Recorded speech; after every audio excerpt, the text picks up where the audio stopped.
ప్రభువునందు ప్రియ దేవుని బిడ్డలారా, పరిశుద్ధ బైబిల్ గ్రంథములో ఆది కాండము గ్రంథము 42వ అధ్యాయము 28వ వచనములో ఒక ప్రశ్న ఉన్నది. ఈ ప్రశ్న ఈ దినం నేను వాక్య ధ్యానాంశముగా తీసుకుని మాట్లాడుతున్నాను. యోసేపు యొక్క అన్నలు అనగా యాకోబు యొక్క 10 మంది కుమారులు, వీరు ఐగుప్తు దేశములో తమ పోషణార్థము ధాన్యము కొనుటకు వెళ్ళారు. ఆ సందర్భంగా ధాన్యము కొనుక్కొని తిరిగి వెళుతున్న సమయాన వారి గోనెలలో రూకలు పెట్టబడి ఉండుట వారు చూచి భయపడ్డారు. అక్కడ వారు గుండెలు చెదిరిపోయిన వారై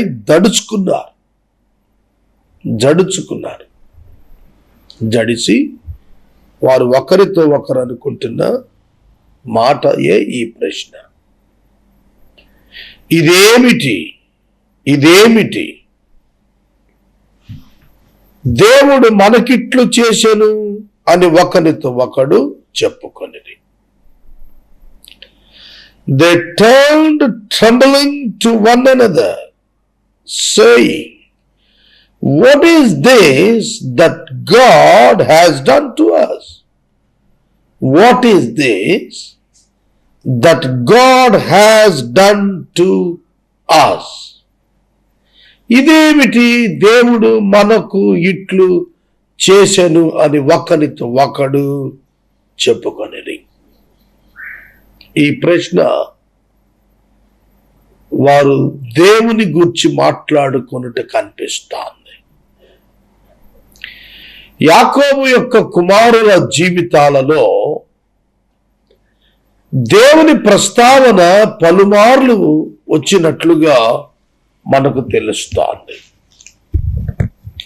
వారికి సంభవించినవి దేవుని వలన సంభవిస్తున్నవి అనే ఒక జ్ఞానము వారు కలిగి ఉన్నారు. బైబిల్ గ్రంథములో దేవుడు ఎవరు అనేది ఈ ప్రశ్న ద్వారా మనకు అర్థమవుతోంది. యాకోబు ఆది కాండము 42:36లో తన కుమారులు తనతో షిమియోను బంధించబడి ఐగుప్తులో ఉన్నాడు, మేము తిరిగి వచ్చాము, అక్కడ ఉన్న ప్రధానమంత్రి నీ కుమారుడైన బెన్యామీనును చూడాలనుకుంటున్నాడు, అతను తీసుకుని వచ్చి చూయించి షిమ్యోనును విడిపించుకెళ్ళమన్నాడు. ఇదిగో ఈ విధంగా జరిగింది చరిత్ర మాకు. మేము నీవు చెప్పినట్లు ధాన్యం కొంటాకు వెళ్ళాము. అయితే ధాన్యము కొనుక్కొని తిరిగి వస్తున్నప్పుడు మా మూటలలో రూకలున్నవి, మమ్మల్ని తిరిగి వెనుకకు తీసుకెళ్లారు. అతడు తమ్ముడైన బెన్యామీను గురించి నిన్ను గురించి అడిగాడు, మేము సత్యం చెప్పాం, బెన్యామీనును తీసుకుని వస్తే తప్ప షిమ్యోనును పంపనని షిమ్యోనును బంధించాడు. తిరిగి వచ్చేప్పుడు చూసుకుంటే రూకలు మావి మా దగ్గరే ఉన్నాయి. వెంటనే యాకోబు అన్నమాట, ఇవి అన్నీ నాకు ప్రతికూలముగా ఉన్నవి. వండర్ఫుల్ థింగ్, ఇవి అన్నీ నాకు ప్రతికూలముగా ఉన్నవి. మై డియర్ ఫ్రెండ్స్, ఇవాళ నా వర్తమానం మీకు అర్థమైతే మీ జీవితం ధన్యం. It's a blessed message. జాగ్రత్తగా వినండి, చెబుతాను. యాకోబు కుమారులు మరియు యోసేపు, వీరి జీవితాల్లో మనుషుల ఉద్దేశమునకు ప్రతికూలమైన సంఘటనలు జరిగాయి. దేవుడు తన చిత్తమును నెరవేర్చునప్పుడు ప్రతికూల పరిస్థితులను కలుగచేసి వాటి నుండి తన చిత్తమును అనుకూలపరుచుట నిజముగా ఆశ్చర్యం. ఇదే ప్రిన్సిపల్ ప్రారంభం నుండి దేవుడు అమలు చేస్తున్నాడు. ఇది మనుషులు అర్థం చేసుకోవటం లేదు. నేను మీకు తెలియచేస్తున్నాను, యాకోబు తన 12 మంది కుమారులలో బహుగా ప్రేమించిన యోసేపును పగబట్టిన తన సొంత కుమారులు అమ్మివేసి గోతులు తోసి ఇష్మాయేలీయులకు అమ్మివేసి 20 వెండి నాణాలకు అమ్మివేసి తన యొద్దకు వచ్చి తనను నమ్మించారు. యాకోబు కుమారులు ఇటువంటి ఐక్యత కనపరిచారంటే తండ్రిని మోసగించుటలో 10 మంది ఒకే మాట మీద ఉన్నారు. 10 మంది ఒకే మాట మీద ఉన్నారు. More than 20 years they maintained that secret in them. They won't reveal. యోసేపు ప్రధాని అయ్యి యాకోబుకు తన యొద్దకు తెమ్మని తనను అన్నలకు కనపరుచుకున్న తరువాతే వారు చేసినటువంటి కిరాతకం, ఘోరం వాళ్ళు బయటపెట్టారు. They maintained that secret for more than 20 years. That is their hardened hearts. అది వారి కఠినమైన హృదయాలను బట్టి. యోసేపుకు వ్యతిరేకముగా ప్రతికూలముగానే జరిగాయి అతని జీవితంలో అన్ని సంఘటనలు. అన్నలు పట్టుకున్నారు, గోతులు తోశారు, ప్రతికూలమే. ఇష్మాయేలీలు కమ్మేశారు, ప్రతికూలమే. తండ్రి ఇచ్చినటువంటి నిలువటంగి తీసేసుకున్నారు, ప్రతికూలమే. ఇష్మాయేలీలు ఫతేఫర్ కమ్మేశారు, అది ప్రతికూలమే. ఏ పాపం చేయకుండానే ఫతేఫరు భార్య అతని మీద నింద వేసింది, అది ప్రతికూలమే. ఫతేఫరు చెరసాలలో పెట్టాడు, అది ప్రతికూలమే. చెరసాలలో భక్షకారుడు అతనిని మరిచిపోయాడు, మేలు పొంది కూడా, అది ప్రతికూలమే. గోతులో తోయబడ్డాడు, చెరసాలలో గోతులో ఉంచబడ్డాడు, అది ప్రతికూలమే. 13 సంవత్సరాలు ఇనుము అతన్ని బాధించింది, అది కూడా ప్రతికూలమే. అర్థమైందా? ఇదేమిటి దేవుడు మనకిట్లు జరిగించుచున్నాడు? ప్రతికూలము. But people wants positive things, అనుకూలాలు చూస్తాం మనం. But God wants to give the negative things to us to fulfil his will. ప్రతికూలములు, వ్యతిరేకములు ఇస్తున్నాడు దేవుడు. ఆ అన్నలు కరువు సమయములో ఐగుప్తులో ధాన్యం ఉందని విని తమ కుటుంబాలు బ్రతకటానికి ధాన్యం కొంటాకి వెళ్ళారు. యోసేపు వారిని గుర్తుపెట్టి వారిని కొంచెం ఇబ్బంది పాలు చేశాడు కావాలని. వారిని తన ఎద్దుకు తెచ్చుకోవాలని, వారిని ప్రేమించి అలా చేశాడు. అది వారికి ప్రతికూలంగా ఉంది. వారు ధాన్యం కొనుక్కొని వెనక్కి వెళ్ళిపోతున్నారు. వెనకకు వెళ్ళిపోతున్నప్పుడు వారిని టెస్ట్ చేసినప్పుడు వారి యొక్క మూటలలో తిరిగి వారికి ధాన్యముతో పాటుగా ధనము అందులో ఉన్నట్లుగా, రూకలు అందులో ఉన్నట్టుగా తెలియజేశాడు. కాబట్టి అది వారికి ప్రతికూలంగా ఉంది, వెనక్కి తీసుకొచ్చారు, గడగడగడలాడుతున్నారు.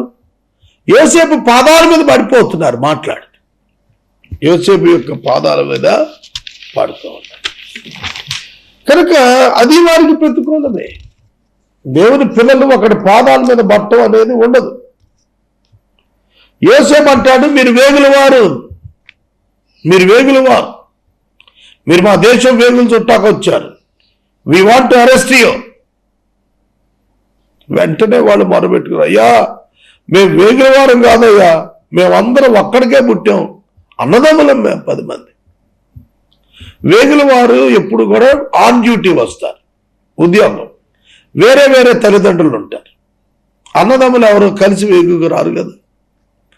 ఇక్కడ వేగులవారం మేము ఒక్కడికే పుట్టామయ్యా, నిజాలు మాట్లాడుతున్నారు. కాబట్టి వారు ఎంత కంగారు పడ్డారు. దేశంలో అరెస్ట్ చేయబట్టటువంటి మాటల మేము ఇజ్రాయెల్ దేశం వెళ్ళినప్పుడు ఆ టూర్ ఆర్గనైజర్స్ చెప్పారు, you should take much care, చాలా జాగ్రత్త తీసుకోవాలి మీరు. ఏదైనా సమస్య వస్తే వెంటనే దే విల్ అరెస్ట్. పాస్పోర్ట్ పోయిందో మిమ్మల్ని అరెస్ట్ చేసి కూర్చోబెడతారని. ఏదైనా చేయకూడదు చేశారో ఇంకా అరెస్టే బయటికి రాదు. అంటే ఎంత భయం వేస్తుంది. సెక్యూరిటీ వాళ్ళు పక్కన తీసుకూర్చోబెట్టారు అనుకోండి, ఎట్లుంటుంది మనకి? దేశం కాదు దేశం, భాష రాదు, గడగడలాడుతున్నారు. ఇది ప్రతికూలంగా ఉంది వాళ్ళకు. ప్రతికూలము. దేవుడు వ్యతిరేకంగా చేస్తున్నాడు తన పిల్లల జీవితాల్లో వ్యతిరేకంగా చేస్తున్నాడు. నా వ్యక్తిగత జీవితంలో కూడా నేను కొన్ని సందర్భాల్లో వ్యతిరేకం జరిగినప్పుడు తట్టుకోలేక దేవుణ్ణి అడిగేవాడిని, దేవా ఇది ఎందుకు చేసావు? మళ్ళా కూలై ఆలోచన చేసుకుని, దేవా క్షమించు, నీ ప్రణాళికలో ఇది భాగం, let me understand and accept, help me అని ప్రార్థన చేసుకునేవాడిని. దేవుడు ఇలా ఎందుకు చేశాడు? మేమిద్దరు అన్నదమ్ములం. నా తమ్ముడికి నేనంటే చాలా ప్రేమ, నాకు కూడా చాలా ప్రేమ. సడన్గా ఆయన చనిపోయాడు. 10 సంవత్సరాలు అయింది. ఈ 10 ఏళ్లలో నేను ఎన్నోసార్లు కన్నీరు గార్చా, అయ్యో నా సోదరుడు చనిపోయినాడే, ఒంటరిగా ఉన్నానే నేను. ప్రతికూలం. We don't understand why God allows negative things in our lives. But God is faithful. He will fulfill all His desires through our lives.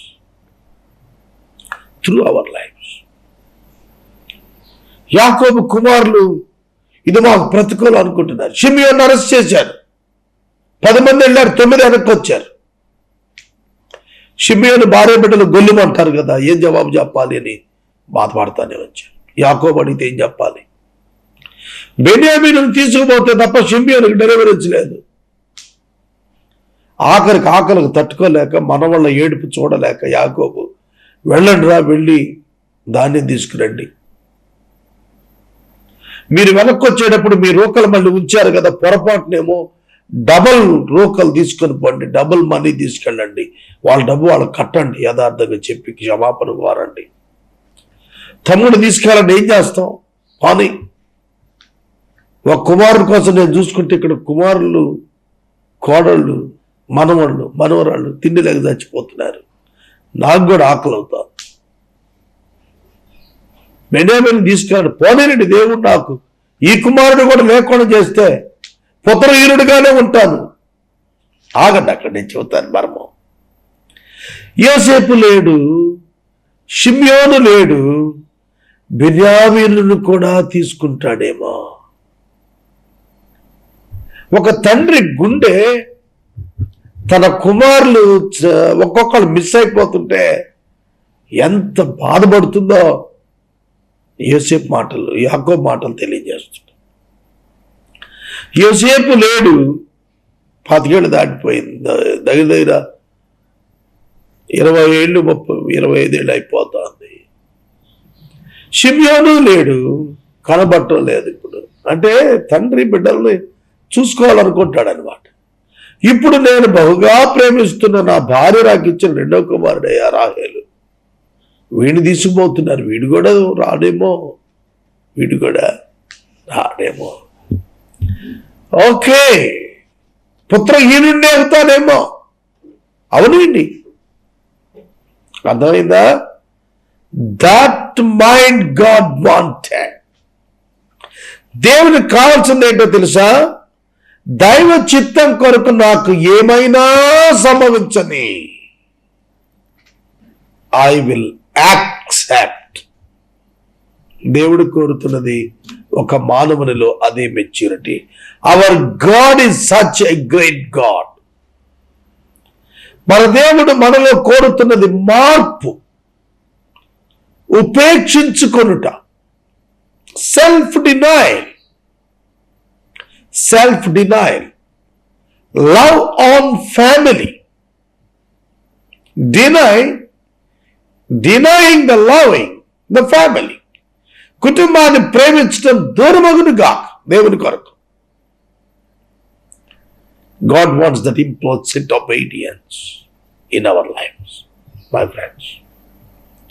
దేవుని బిడ్డలారా, దేవుని వాక్యం చెబుతున్న మాట.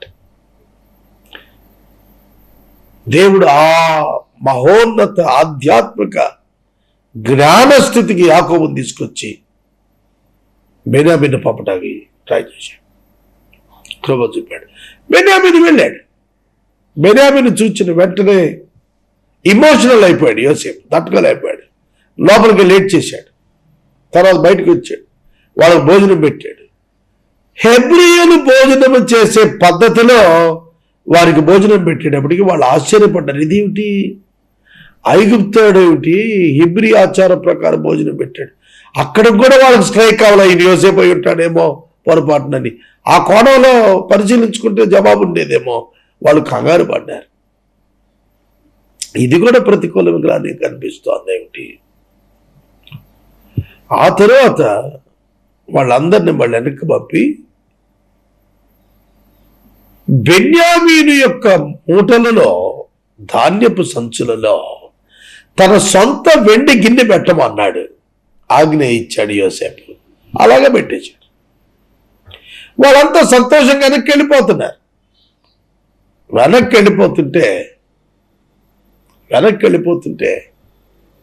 మళ్ళా వచ్చి పట్టుకున్నారు, వెనక్కి తీసుకొచ్చారు. అయ్యా మీరు దొంగిలారు, మా అయ్యగారు వెండి గిన్నె దొంగిలించేశారు. వెంటనే వాళ్ళని, అయ్యా మీరు అలా మాట్లాడొద్దండి, మేము అట్లాంటి వాళ్ళం కాదండి, మేము అలాంటి వాళ్ళం కాదు. ఎవరి దగ్గర అది దొరికితే వాడు చావాలయ్యా. కనుక మీరు చెక్ చేస్తే అది బెన్యామీను యొక్క గోనెలో దొరికినది. పెద్దవాడు మొదలు చెక్ చేశారు. వీళ్ళు 11 మంది కదా అన్నదమ్ములు, అందులో షిమ్యోను కూడా అక్కడ ఉన్నాడు, వెనక్కి వచ్చేస్తున్నారు. 11లో 10 చెక్కింగ్ అయిపోయింది. 11వ వాడికి దానిలో దొరికేసి గిన్నె దొరికింది. ఆ గిన్నె దొరికినప్పుడు ఆ సహోదరులు మరలా తిరిగి పట్టడానికి ఈడ్చుకు రాబడ్డారు. మళ్ళీ వెనక్కి తీసుకొచ్చారు. యోసేపు వాళ్ళు వదిలి ఉండలేక మళ్ళీ రప్పించాడు. బ్యూటిఫుల్ స్టోరీ అండి ఇది. ఎక్స్ప్లెయిన్ చేస్తే 1 గంట సేపు అద్భుతంగా ఉంటుంది. వెనక్కి వచ్చి వీళ్ళు చేసింది ఏంటంటే నేలను సాగిలపడ్డారు. అందరూ సాగిలపడ్డారు. దేవుడే నీ దాసుల నేరము కనుగొనెను. దేవుడే నీ దాసుల నేరం కనుగొన్నాడు. వాళ్ళు మాట్లాడేసుకున్నారు. అప్పటికే ద్విభాష అయిన యోసేపు అక్కడ ఉన్నాడని వాళ్ళు ఉన్నప్పటికీ వాళ్ళు మాట్లాడుకున్నారు. అదే మన తమ్ముడు బతుకులాడినప్పుడు మనం వదిలిపెట్టలేదు, ఇదిగో ఇప్పుడు మనం బతుకులాడే పరిస్థితి వచ్చింది, దేవుడు మనం పట్టించాడు అని వాళ్ళలో వాళ్ళు మాట్లాడుకున్నారు. యోసేపు అది విని చాలా దుఃఖపడ్డాడు. దేవుడు మా నేరం కనుగొన్నాడయ్యా, అందుకే మేము పట్టుబడిపోయామని చెప్పి ఏడ్చారు. అక్కడ యోధ ఒక స్పీచ్ ఇచ్చాడు. ఈ దేవుడి గురించి మాట్లాడుతున్నప్పుడు యోధ ఒక స్పీచ్ ఇచ్చాడు. ఆ స్పీచ్ ఏమిటంటే, యోసేపు మిస్ అయిపోయిన కాడి నుంచి ఆ ఫ్యామిలీని ఎక్స్ప్లెయిన్ చేసుకొస్తా అన్నాడు. నా తండ్రి బెన్యామీను లేకపోతే చచ్చిపోతాడు. నేను పూట పడతా ఇతని కోసం, నన్ను అరెస్ట్ చేసుకుని నన్ను చంపే కాలండి. ఈ పిల్లోని పంపించి, ఎందుకంటే మా నాన్న ముసలి వెంట్రుకలతో అతడు సమాధికి వెళ్ళేటప్పుడు అంగలారుస్తూ సమాధికి వెళ్ళిపోతాడే. We don't want that. అలా వెళ్ళటానికి వీలు లేదు. మేము నెరిసిన వెంట్రుకలు గల తమ దాసుడైన మా తండ్రిని మృతుల లోకములోనికి దుఃఖముతో దిగిపోయేట్లుగా చేస్తాం ఇతను వదిలితే. కాబట్టి ఇతను బదులు నన్ను తీసుకోమన్నాడు. యూదా యేసుక్రీస్తు ఆ వంశంలో వచ్చాడు. తన సహోదరునికి బదులు పూటబడిన యూదా, బెన్యామీనుకు బదులు పూటబడిన యూదా, అదే యూదా వంశంలో నుంచి మానవుల కొరకు పూటబడిన క్రీస్తు ఈ లోకానికి వచ్చాడు. What a great God! ప్రతికూల పరిస్థితులు యాకోబు జీవితంలో ప్రతికూల పరిస్థితులు. ఎంత టెన్షన్ అయిపోయి ఉంటాడండి యాకోబు. యోసేపు చనిపోయాడు, షిమియోను వెళ్ళిపోయాడు, బెన్యామీను వెళ్తున్నాడు. ఈ కరువు చూస్తే పిల్లలు అల్లాడుతున్నారు. ఏమిటి ఈ కరువు? దేవుని బిడ్డను కాదు నేను. బేతేలుని వాగ్దానం చేశాడు కదా ఆహారం ఇస్తానని, ఇవ్వటం లేదేంటి? ప్రతికూలంగా మారాడేంటి దేవుడు కదా? అవును, దేవుడు పిలిచాడు కదా. దేవుడు పిలిచినప్పుడు పోషించాలి కదా. ఎందుకు ఈ కరువు మాకు? పిల్లలు ఆయన ఇచ్చాడు కదా, మనవాళ్ళు ఆయన ఇచ్చాడు కదా, ఇసుక రోడ్డు చేస్తా అన్నాడు కదా. భూగడ్డ మొదట పిలిచిన వాడు. ఎన్ని ఆలోచనలు వచ్చి ఉంటాయి. నాకు కూడా ఎన్నో ఆలోచనలు వస్తాయి. 26 ఏళ్ళ సేవా జీవితంలో ఇప్పటికీ నేను అడుగుతాను ఏమిటో తెలుసా? Lord, how many days? ఇంకా ఎన్ని దినాలయ్యా? జేబులో రూపాయలు దినాలు, ఇంకా ఎన్ని దినాలయ్యా? కానీ దానికి నాకు జవాబు తెలుసు. జీవితకాలం ఎలాగుంటే మంచిది. దేవుడు ఉంటే చాలండి. రూకలు ఏం చేసుకుంటాం? బైబిల్లో క్యారెక్టర్స్ అన్నీ కూడా రూపాయలు లేకుండా గడిపిన వాళ్ళే. రూపాయి ఉన్నవాడు కూడా వాటిని విసర్జించి బతికిన వాళ్ళే. కనుక అదే ప్యాటర్న్ మనకు కూడా, ఏం మార్పు ఉండదు. ఏమిటి దేవుడు ఇట్లా ప్రతికూలాలు చేశాడేమిటి? ఆఖరికి రివీల్ చేశాడు, నేనే యోసేపునయ్యా. యాకోబు దగ్గరికి ఆ కుమారులు బండ్లు తీసుకొని వచ్చేసారు. పదా నాయన, మేము ఇలా తప్పు చేశాం, కానీ దేవుడు మమ్మల్ని క్షమించి ఇదిగో ఇట్లా చేశాడు.